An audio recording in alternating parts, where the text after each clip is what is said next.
Clemens deserve to be in Cooperstown. Barry Bonds and Roger Clemens will probably have to wait a little longer to get their plaques in the Baseball Hall of Fame. But that day is coming. As it should. Bonds and Clemens are essentially a package deal, the best hitter and pitcher of their time, both heavily tainted by the steroids era even though they never tested positive or admitted wrongdoing.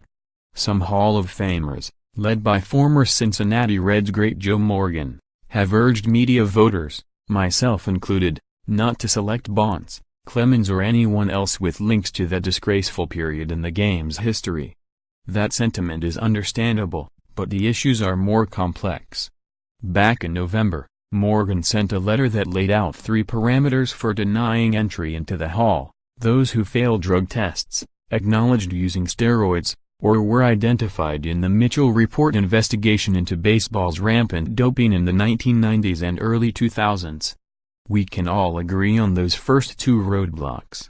Mark McGwire came clean on using performance-enhancing drugs, so it's only right he didn't claim a hallowed spot in Cooperstown despite 583 career homers. Let's hope the same fate awaits Manny Ramirez, who has Hall of Fame credentials but twice tested positive for banned substances. He's on the ballot for the 2nd time this year, after coming up far short, 23.8%, of the necessary 75% threshold on his first try. He will never appear on my ballot. But Morgan's 3rd standard, having your name turn up in the Mitchell Report, is more problematic. I recognize there are players identified as users on the Mitchell Report who deny they were users, Morgan wrote. That's why this is a tricky issue.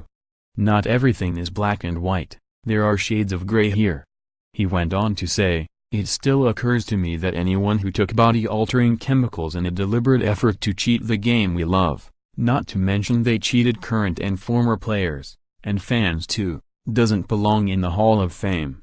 By cheating, they put up huge numbers, and they made great players who didn't cheat look smaller by comparison, taking away from their achievements and consideration for the Hall of Fame. That's not right."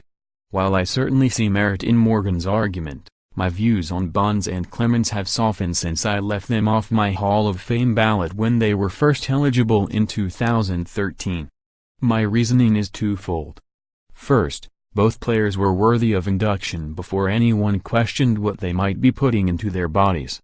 Bonds was a 3-time MVP and clearly the game's best player in the pre-Balco era, a slender outfielder who had that rare combination of power and speed. Long before his body grew to cartoonish proportions, culminating with a dubious 73 homers in 2001, he had 9 straight seasons with at least 25 homers and 28 stolen bases, becoming one of only 4 members of the 40-40 club, 42 homers, 40 stolen bases, in 1996. Clemens' career follows a similar arc. He had an MVP award, 3 Cy Young awards and 4 ERA titles before his 30th birthday, certainly enough to push him into the Cooperstown mix even if he didn't have an eyebrow-raising career revival in his 30s and 40s. When he claimed 4 more Cy Youngs but emerged as one of the most notorious figures in the Mitchell Report. Which brings us to the second, more important, point. I have no idea how many players from the steroids era were using. No one does. Surely there were other players, some of whom may already be in Cooperstown, who at least dabbled in chemical enhancement. Frankly, they would have been foolish not to if they wanted to keep up, given baseball's decision to largely ignore the problem because it needed freakish power hitters to lure back fans after a devastating labor dispute in 1994. This isn't an endorsement of doping. It's a recognition of reality. Certainly, with each passing year, Bonds and Clemens become less polarizing. In their first year of eligibility, Clemens was named of 37.6% of the ballots, while Bonds was picked on 36.2%.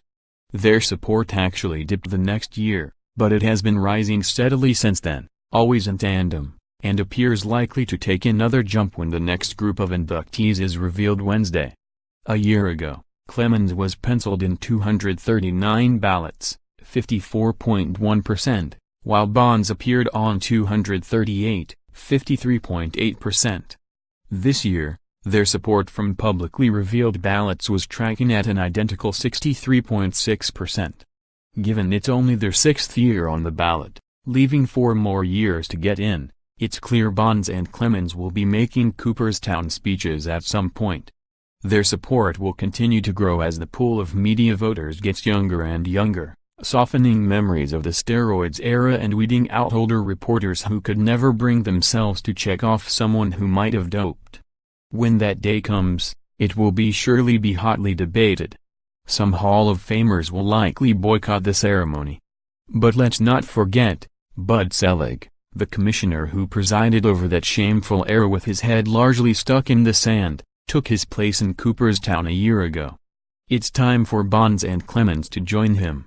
Paul Newberry is a sports columnist for the Associated Press.